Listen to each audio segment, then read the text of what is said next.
अ, जीवन अत्यंत अनमोल आहे. या भावनेमधून रस्ता सुरक्षेला अत्यंत वेगळं असं महत्त्व आहे. देशात आणि महाराष्ट्र राज्यामध्ये वाढणारे रस्ते अपघात आणि त्यामध्ये होणारे मृत्यू हे अत्यंत चिंताजनक आहे आणि यासाठी पूर्ण जगाच्या पातळीवर, देशाच्या पातळीवर आणि राज्याच्या पातळीवर 2030 पर्यंत राज्यातले आणि देशातले रस्ता अपघातातील मृत्यूचे प्रमाण हे 50% कमी झालं पाहिजे, अशा प्रकारचं उद्दिष्ट ठेवून परिवहन आयुक्त कार्यालय रस्ता सुरक्षा सेल कार्यरत आहे. तर या संदर्भामध्ये रस्त्यावरील अपघाताचं प्रमाण कमी करायचं असेल तर याशी जोडणारे जे सर्व शासकीय विभाग आहेत आणि या विभागाशी काम करणाऱ्या सर्व स्वयंसेवी संस्था यांचं सहकार्य अत्यंत महत्त्वाचं आहे. जोपर्यंत अशा प्रकारच्या सेवाभावी संस्था आणि त्याला सहकार्य करणारे प्रायोजक आणि सर्व समाजातील घटक पुढे येणार नाहीत आणि त्यांच्यामध्ये जनजागृती होणार नाही, तोपर्यंत आपल्याला अपघाताचं प्रमाण कमी करता येणार नाही. आणि म्हणून आज सारथी सुरक्षा या स्वयंसेवी संस्थेने, विशेषतः मी विनय मोरेंचं या ठिकाणी विशेष कौतुक करतो की गेल्या 20-25 वर्षापासून जे काम या ठिकाणी नवी मुंबईमध्ये सुरू झालेलं आहे, म्हणजे एक रोपटं लावलं होतं आम्ही, त्याचं आता वटवृक्षामध्ये रूपांतर झालेलं आहे. त्यामुळे या संस्थेच्या वतीने या क्षेत्रामध्ये काम करणारे डॉक्टर्स असतील, काही इंजिनियर्स असतील, काही ड्रायव्हिंग स्कूलचे चालक मालक असतील, काही रक्तदानासारखे काम करणारे काही व्यक्ती असतील, हे सगळ्यांची गरज जी आहे, आपण म्हणतो ना, सगळे स्टेक होल्डर्स जर बरोबर घेतले आणि आपल्या सगळ्यांनी मिळून एक इंटिग्रेटेड अप्रोच एकत्रितपणे जर काम केलं तर अपघाताचं प्रमाण 100% कमी होऊ शकतं. महाराष्ट्र राज्यामध्ये आता गेल्या 3 वर्षामध्ये जो नेहमी दरवर्षी वाढीचा ग्रोथ होती ती आता निगेटिव्ह मध्ये गेलेली आहे. आणि यावर्षी मला खूप आनंद वाटतोय की मागच्या 2 महिन्यामध्ये, जानेवारी आणि फेब्रुवारी महिन्यामध्ये रस्ता अपघाताचं प्रमाण 8% कमी झालेलं आहे. तर हे फक्त एका स्वयंसेवी संस्थेने किंवा एका शासकीय विभागाने करून चालणार नाही, आपण सगळ्यांनी मिळून एकत्र आलं पाहिजे. मला असं वाटतं की काम करणाऱ्या सगळ्यांना प्रोत्साहन दिलं पाहिजे, त्यांचं अभिनंदन केलं पाहिजे. हा सारथी सुरक्षा संस्थेने जो उपक्रम सुरू केलेला आहे, आणि विशेष म्हणजे त्यांनी सगळ्यांना मिळून जो उपक्रम केलेला आहे, तो मला वाटतं की जास्त एक मग चांगला मेसेज समाजापर्यंत गेलेला आहे. आणि म्हणून मला असं वाटतं की आज मी या संस्थेचा आणि ज्यांना पारितोषिक मिळालेलं आहे त्यांचं खूप खूप अभिनंदन. साहेब, मी सांगितल्याप्रमाणे जसं की आपण छोटे कुटुंब पद्धतीकडे चाललेलो आहोत, प्रत्येक कुटुंबाचा म्हणजे एखाद्या कुटुंबातला एखाद्याचा मृत्यू होणे रस्ता अपघातामध्ये म्हणजे एक कुटुंब आपण व्यवस्था म्हणजे खराब करतोय, अशा पद्धतीचा मेसेज जातोय. आणि म्हणून घरातली प्रत्येक कुटुंबातली व्यक्ती हे अत्यंत महत्वाचं आहे. त्या फक्त कुटुंबासाठी नाही, या राज्यासाठी आणि देशासाठी. आणि त्याच्यासाठी ह्या विनाकारण म्हणजे कोणत्याही प्रकारचं म्हणजे यामध्ये फार असं काही त्याचा दोष नसतो. एखादा व्यक्ती एखाद्या गाडीमध्ये बसला, त्या गाडीचा अपघात झाला आणि त्याचा मृत्यू होतो. तर मला असं वाटतं की त्या व्यक्तीचा दोष नसतानाही अपघात होणं आणि मृत्यू होणं ही गोष्ट या रस्ता सुरक्षेशी संबंधित आहे. आणि म्हणून की आपल्याला सगळ्यांना मिळून हा कार्यक्रम केला पाहिजे आणि समाजाला हा मेसेज गेला पाहिजे की हा कार्यक्रम शासनाचा नसून, फक्त शासनाचा नसून हे सगळ्या लोकांसाठी आहे आणि लोकांपर्यंत तो पोहोचला पाहिजे. लोकांचा प्रतिसाद पण तेवढाच गरजेचा आहे. कारण आपण बघतो की जे काही अपघात होत आहेत, हे अपघात हे फक्त बेफिकीर वृत्तीमुळे आणि निष्काळजीपणामुळे, म्हणजे आपण वाहन चालवतोय आणि मोबाईलचा वापर करतोय, या निष्काळजीपणा आहे. याला काय असं वेगळं कोणतं रॉकेट सायन्स नाही की आपल्याला अपघाताचं कारण काय तेच कळत नाही. कारण सगळे माहिती, त्याचं पालन होणं गरजेचं आहे. आणि म्हणून मी सगळ्या जनतेला या ठिकाणी आवाहन करतोय की ही सगळ्यांची एक सामूहिक जबाबदारी आहे. आपण अतिशय चांगल्या म्हणजे व्यवस्थेकडे आपण जेव्हा वाटचाल करतोय, जेव्हा आपल्याला स्वतःची प्रगती करायची असते, त्या प्रगतीच्या बरोबरच आपली सुरक्षाला सगळ्यात महत्त्व दिलं गेलं पाहिजे. सेफ्टी फर्स्ट हे पुढं आपण ठेवून, म्हणजे पहिल्यात सगळ्यात अगोदर कोणताही विकास करत असताना, कुठल्या कामावर जात असताना, कुठलं एखाद्या प्रवास करत असताना सुरक्षा पहिली, अशा प्रकारचं ब्रीथ ठेवून आपण वागलं पाहिजे. आणि मग जर तसं ब्रीथ ठेवलं आपण, तर बरोबर आपला वाहनाचा वेग कमी होईल, आपल्या कुटुंबाचा आपल्याला निश्चितपणे त्याच्यामध्ये आपल्या कुटुंबाची सुरक्षा निर्माण केली पाहिजे. या दृष्टीने आपण एक जबाबदारीतून वाहन चालू असं मला वाटतं. सर मोठ्या प्रमाणात आपल्याकडे मला असं वाटतं की मोटर वाहन कायद्यामध्ये ह्या सगळ्या प्रकारच्या तरतुदी आहेत. म्हणजे सगळ्यात म्हणजे तुम्ही फक्त मोबाईल हे एक म्हणजे फार मोठं कारण आहे म्हणून आपण फक्त मोबाईल दिसतो, पण कोणत्याही प्रकारचं डिस्ट्रॅक्शन म्हणजे त्याच्याकडे दुर्लक्षपणा करणं म्हणजे एखादा आपलं मेन ड्रायव्हिंगचं काम आहे, आपण दुसरंच काहीतरी काम करणं, त्याला आपण म्हणतो की म्हणजे दुर्लक्षितपणा करणं. अशा प्रकारे आपण जर वाहन चालवायचा प्रयत्न केला तर अपघाताचं प्रमाण निश्चितपने वाढणार आहे. आणि म्हणून आपण हे मोबाईलच्या वापराच्या संदर्भामध्ये आपण सगळ्यांना विनंती आहे की जेव्हा आपल्याला एका वेळी आपल्याकडे मन आहे की एका वेळी एकच काम केलं पाहिजे, तर ड्रायव्हिंग करत असताना सगळ्यांनी ड्रायव्हिंगचंच काम करावं.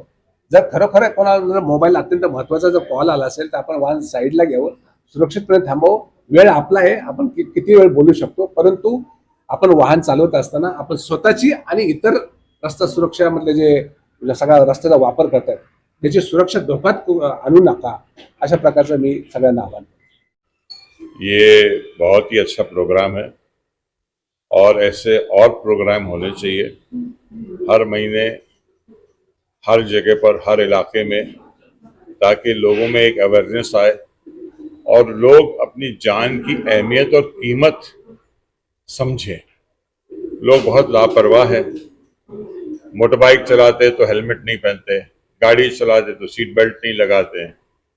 तो जितने भी ये लोग लापरवाह लोग हैं, रैश ड्राइविंग करते हैं, मोटर बाइक वाले बहुत कट मारते हैं, तो ये सब चीज़ें जो है इसमें सुधार सरकार तो अपनी तरफ से ला ही रही है, लेकिन एक नागरिक होने के नाते हम सबको दूसरे नागरिकों को अवेयर करना चाहिए कि आप ये जो कर रहे हैं वो गलत कर रहे हैं और आप सुधारिए। अब फॉरेन कंट्रीज में देखते हैं कि लोग वहाँ कितने डिसिप्लिन में रहते हैं, यहाँ पर लोग कोशिश करते हैं कि ये डिसिप्लिन की ऐसी तैसी कर दें हम।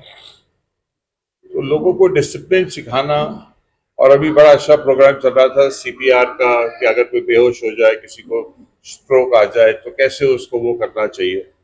बहुत ही अच्छी मुहिम है विनय मोरे साहब की और उनकी पूरी टीम की। आप लोग सब उनकी टीम में हैं, तो बहुत अच्छा प्रोग्राम है। बहुत अच्छा लगा मुझे यहाँ आके, मेरी भी नॉलेज बढ़ी कि भाई गॉड फॉरबिड कभी इमरजेंसी हो घर में तो कैसे आदमी को रिएक्ट करना चाहिए, ट्रीट करना चाहिए। जनता को क्या बोलना, जनता से किस तरह का आह्वान करना चाहिए? मैं जनता से यही दरख्वास्त करना चाहूँगा कि जिंदगी ना मिलेगी दोबारा, ये एक ही जिंदगी है, इसीलिए आप इसकी अहमियत समझिए। खास करके उन बच्चों को जिन्हें नया नया लाइसेंस मिलता है, वो अंग्रेजी फिल्में देखकर या धूम जैसी फिल्में देखकर सोचते कि भाई हम जितनी हो सकता है एक्सीलेटर दबाए, रफ्तार में चलाए। भाई गिरफ्तार तो आप होंगे ही होंगे, लेकिन आप कितने लोगों को लेके डूबेंगे वो आपने कभी सोचा? किसी का बाप, किसी का भाई, किसी का बेटा, वो सदस्य जो एक ही घर में कमाने वाला हो, उसकी भी आप उसको हलाक कर देंगे अपने इस लापरवाही में। इसीलिए मैं सारे बच्चों से, बच्चियों से और ख़ास करके उन लोगों से जो रैश ड्राइविंग करते हैं, चाहे गाड़ी हो, मोटर बाइक हो, और हमारे कुछ रिक्शा चालक भी हैं, वो भी बहुत रैश चलाते हैं। सर पेरेंट्स को क्या बोलना चाहेंगे जो पेरेंट्स नाबालिग बच्चों के हाथ में गाड़ी देती है, जैसा कि अभी हाल ही में देखने को मिला है? सर मैं चाहूँगा कि पेरेंट्स ऐसी हरकतें करना बंद कर दें। और कभी कभी हम पेरेंट्स को ब्लेम करते हैं, लेकिन क्या होता है कि पेरेंट्स आउट ऑफ टाउन होते हैं या किसी काम में व्यस्त होते हैं, तो बच्चे चोरी से भी गाड़ी लेके जाते हैं, और जब चोरी से ले जाते हैं तो ऐसी चीज़ें हो जाती हैं।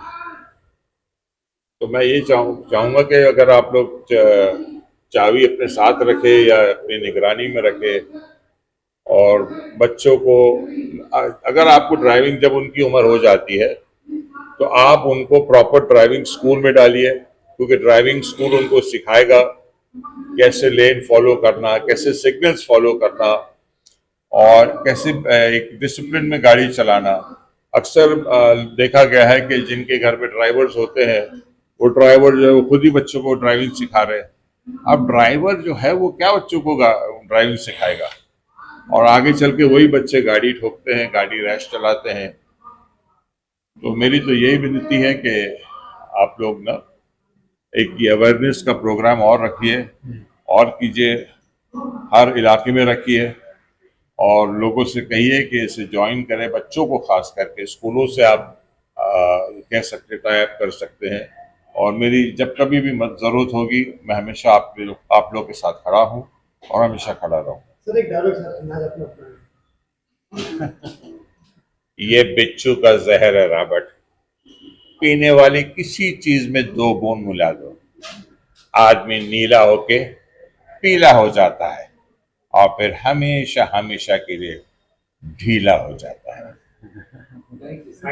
वर्ग आहे, रस्ते सुरक्षा, ट्रॅफिक पासून सर्व आहे का सर? आज सारथी सुरक्षा संस्था व प्रादेशिक परिवहन कार्यालय नवी मुंबई यांच्या वतीने संयुक्त विद्यमाने हा एक कार्यक्रम घेण्यात आला होता। या कार्यक्रमाला सहपरिवहन आयुक्त अप्पर परिवहन आयुक्त श्री भरत कळसकर साहेब उपस्थित होते आणि त्यांनी सुद्धा या कार्यक्रमाला चांगलं रस्ता सुरक्षेविषयी मार्गदर्शन केलेलं आहे। या कार्यक्रमात वेगळे ज्या संस्था आहेत जसे हॉस्पिटल असतील किंवा काही रक्तदान करणारे योद्धा असतील किंवा फायर ब्रिगेडचे लोक असतील, पोलीसचे लोक असतील, RTO डिपार्टमेंटचे लोक असतील, यांनी संयुक्त विद्यमाने एकत्र येऊन नागरिकांना जनजागृती रस्ता सुरक्षेविषयी केलेली आहे। करणार आहे की मोबाईलवर पण बोलत असतात? जनतेला मी एकच आवाहन करेल, 2 व्हीलर असू द्या किंवा 4 व्हीलर असू द्या, कुठल्याही प्रकारे कुठलाही कॉल ड्रायव्हिंग करताना घेऊ नये। कॉल अर्जंट असेल तर गाडी सुरक्षितपणे साईडला पार्क करावी, त्यानंतर जे काही बोलायचं असेल ते बोलावं, पण while driving do not talk on mobile. सबसे पहले तो ये जितने भी महानुभाव यहाँ आए ना उनका बहुत बहुत शुक्रिया, तहे दिल से शुक्रिया। बिकॉज ये जो हम लोगों ने ये जो इवेंट, ये कार्यक्रम जो डाला है, ये जो शुरू किया है, ये सिर्फ ये एक मैसेज पहुंचा रहे हैं हम लोगों तक कि भाई जीवन कितना सुरक्षित तरीके से हाईवे पे हमें जीना चाहिए। लोग अपनी तरह से गाड़ियां चलाते हैं, कोई व्यसन करके चलाता है, कोई पी पा के चलाता है, और फिर कितना नुकसान हो जाता है, अच्छे अच्छे लोगों की ज़िंदगियां बर्बाद हो जाती है। तो इससे अच्छा है कि हम प्रोटेक्टिव क्या उसमें प्रोटेक्टिव एक्शंस क्या ले सकते हैं। और उसी के लिए जैसे कि अभी फोर्टिस हॉस्पिटल से डॉक्टर मंजीत आए हुए हैं, वो अपना मेडिकल केयर के बारे में बता रहे हैं। जितने भी बड़े बड़े पुलिस अधिकारी, ट्रैफिक अधिकारी, RTO अधिकारी आए हैं, उन्होंने अपना अपना नज़रिया रखा कि किस तरह से जीवन बचाया जा सकता है। और ऐसे ढेर सारे सिटीजन्स हैं जो इस काम में लगे हुए हैं। जैसे कि हमारी सारथी सुरक्षा सेवा संस्था है, हमारे जितने भी कार्यकर्ता है वो सब यही दिन रात यही काम में लगे रहते हैं। तो हम चाहते हैं कि ये मैसेज कि एक सुरक्षित जीवन, एक रोड सेफ्टी, ये कितनी इंपॉर्टेंट और कितनी एसेंशियल चीज़ है जो लोगों तक पहुंचे, इसलिए हम ये कार्यक्रम कर रहे हैं। और मैं आशा करता हूं कि सब लोगों तक ये बात पहुंचे और सब अपना अपना जीवन सुरक्षित बनाए। बस यही कहा। आजकल के बच्चे जो है मोबाइल में ज्यादा व्यस्त रहते हैं, देखते कहीं है, चलते कहीं है, और कहीं ना कहीं पेरेंट्स भी जो है अपने बच्चे को, छोटे बच्चे को चाबी देते हैं। किस तरह से उनको आप आवाहन करना चाहते हैं? मैं Lion Anup Tharwani, Lions Club of Navi Mumbai Platinum, हमने ये जो आज प्रोग्राम ऑर्गेनाइज किया है जस्ट ये अवेयरनेस के लिए। ये जो ड्रिंक एंड ड्राइव होती है, विदाउट हेलमेट ड्राइविंग होती है, रोड क्रॉसिंग में प्रॉब्लम आ रहे हैं, या ऐसी कोई विदाउट सेफ्टी बेल्ट ड्राइविंग करते हैं, ये अवेयरनेस क्रिएट करने के लिए, यंगस्टर्स को ट्रेनिंग देने के लिए और पेरेंट्स को ट्रेनिंग देने के लिए कि बच्चों को भी सुरक्षा कीजिए कि हमारा जो ये सेफ्टी मोड्स हैं, अगर हम ये नहीं अडॉप्ट करेंगे तो हमारी दुर्घटना पक्की है। ये दुर्घटना को अवॉइड करने के लिए ही हम लोगों ने ये अवेयरनेस के प्रोग्राम रखे हैं। उन हीरोज को ऑनर कर रहे हैं जो लोग इनकी जान बचाते हैं। जान बचाने के तरीके और उनके लिए सिस्टम्स क्या अडॉप्ट किया जाए, वो सब हमने यहाँ पे दिखाने की कोशिश की है। हमारा मैसेज यंगस्टर के लिए यही है कि do not overrule any other wrong procedures, wrong methods, जिसमें एक्सीडेंट्स काफी हो रहे हैं। जैसे आपने डाय से सुना होगा कि 1.5 लाख के ऊपर मौतें हो रही है साल में, उसको हमने कैसा भी करके हमें रिड्यूस करना है, यही हमारा ध्येय है, यही हम ट्रेनिंग दे रहे हैं सभी यंगस्टर्स को, पेरेंट्स को और सभी देशवासियों को कि road accident shall be avoided. Sir एक और यस, ये हमारी प्राइम मिनिस्टर से भी काफी आह्वान आए हैं, लोगों से भी आह्वान आए हैं, हॉस्पिटल से भी आह्वान आए हैं।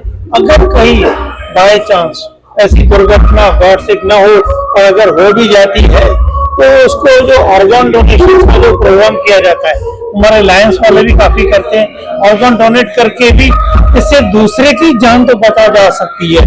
वही हम मैसेज आज दिखाया गया है, ऑर्गन डोनेशन के भी प्लेज दिया जाए, कभी बाई चांस एक्सीडेंट में या ऐसा कोई दूसरे कोई मौत में भी अगर हो जाए तो प्लीज उसको सपोर्ट कीजिए। सारथी सुरक्षा सेवा संस्था ही गेले अनेक वर्ष या विषयामध्ये काम करत आहे। मी स्वतः गेले 25 वर्ष या विषयाचा पुरस्कार घेतोय, परंतु या विषयामध्ये मोठ्या प्रमाणामध्ये जनजागृती झाली पाहिजे। कारण आपण जर पाहिलं तर अगोदर 1.5 लाख लोक रस्त्यावर मृत्युमुखी पडत होती, आता त्याची संख्या वाढून 1,80,000 झालेली आहे। म्हणजे हा आकडा वाढलेला आहे, त्यामुळे समाजामध्ये असे लोक आले पाहिजेत।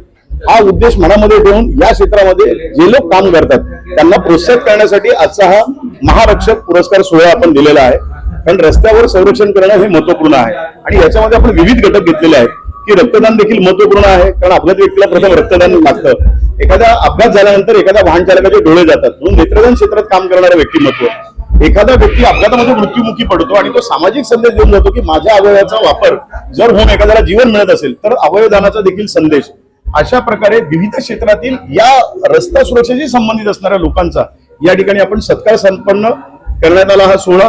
त्याचबरोबर माझा वाहनांचा दहशतवादा कार्यक्रम आहे तो आपण या ठिकाणी न ठेवता आपण सीपीआरचं पोझिशन ठेवलं, कारण अपघाती व्यक्तीला गोल्डन आवर मध्ये त्याला मदत होणं अत्यंत आवश्यक आहे आणि तो संदेश देण्याचा या कार्यक्रमाच्या माध्यमातून आपण या ठिकाणी प्रयत्न केलेला आहे। आणि निश्चित स्वरूपामध्ये आमचं जे अभियान आहे की चला सर्वजण मिळून वाहतूक नियमांचं पालन करूया, अपघात विरहित देश घडूया, मिशन सुखरूप यशस्वी करूया। निश्चित स्वरूपामध्ये उपप्रादेशिक परिवहन कार्यालय नवी मुंबई यांच्या सहकार्याने हा कार्यक्रम यशस्वी होतोय। त्याचबरोबर नवी मुंबई महानगरपालिका यांनी देखील आम्हाला मोलाची मदत केलेली आहे, कारण या संपूर्ण टीमचं याच्यामध्ये योगदान आहे आणि अशा प्रकारे रस्ता सुरक्षा समितीमध्ये रस्त्याशी संबंधित सर्व घटक येऊन हे अपघात कमी करण्यासाठी प्रयत्न करतात। नागरिकांनी देखील या विषयाचं गांभीर्य ओळखून या विषयामध्ये सक्रियपणे काम केलं पाहिजे, विशेषतः अपघाती व्यक्तीला बिनधास्त बेधडकपणे मदत केली पाहिजे। आता जर हॉस्पिटलला त्याला जर तुम्ही जर घेऊन गेलात तर तुम्हाला बक्षीस देखील आहे। त्याचबरोबर 1.5 लाखाचा विमा सरकारने जाहीर केलेला आहे। आमची संस्था पाठपुरावा करते की किमान 5 लाख रुपये आता लवकरात लवकर सुरू करावेत। त्याचबरोबर दिल्लीच्या धर्तीवरती संपूर्णपणे मोफत इलाज व्हावा अपघाती व्यक्तीचा, यासाठी देखील सर्व संस्था प्रयत्न करतात। आमची संस्था शासनाकडे पाठपुरावा करत आहे। शेवटचा प्रश्न, हे पहा, रस्ते पे सब कुछ चलता है हे सोडा, मी सुधारेन, मी चांगलं रस्त्यावरती वाहन चालवेल याची दखल घेऊन काळजी घेण्याची गरज आहे। कारण रस्त्यावर चालणारा कोणीही व्यक्ती असेल तो कोणाचा ना कोणाचा नातेवाईक आहे, तर प्रत्येकाची काळजी घ्या। लक्षात घ्या की 18 ते 35 वयोगट हा सर्वाधिक या रस्ते अपघातामध्ये मृत्युमुखी पडतो, त्याचा दर जास्त आहे। म्हणून आमची संस्था शाळा आणि कॉलेजमध्ये जाऊन या विषयाची जनजागृती करते। पुण्याचं प्रकरण आपण पाहिलेलं आहे, किती वादग्रस्त गेलेलं आहे। तशाच प्रकारचे अनेक प्रकरणे नवी मुंबईतलं सेक्टर 8 सीबीडी येथे झालेला आत्ताच अपघात, त्याच्यामध्ये देखील अल्पवयीन युवक त्या ठिकाणी वाहन चालत होता। प्रत्येकाने वाहन कोणाला आपण चालवायला देतो त्याच्याकडे वाहन परवाना आहे की नाही हे लक्षात घेतलं पाहिजे। बिनधास्त बेधडकपणे आपल्या मित्रालाही चावी देऊ नका, कारण तो गुन्हा त्या वाहन चालकाच्या मालकावर दाखल होतो। ही भूमिका आपण लक्षात घेणं गरजेचं आहे। कसे आव्हान कराल? जास्तीत जास्त लोकांनी या विषयामध्ये जनजागृती करावी। आपल्या मुलांना वाहन बिलकुल सुद्धा जर त्याच्याकडे वाहन परवाना नाही तोपर्यंत देऊ नका। त्याला अगदीच रस्त्यावर वाहन चालवण्याची हौस आहे तर त्याची हौस निश्चित पुरवा, पण ती सायकलीच्या माध्यमातून। सायकल चालवायला त्याला निश्चित द्या। 18 वर्ष पूर्ण झाल्यानंतर त्याला दुसरी दुचाकी द्या, मग परवाना घेतल्यानंतर, रोड सेफ्टीचा नॉलेज घेतल्यानंतर।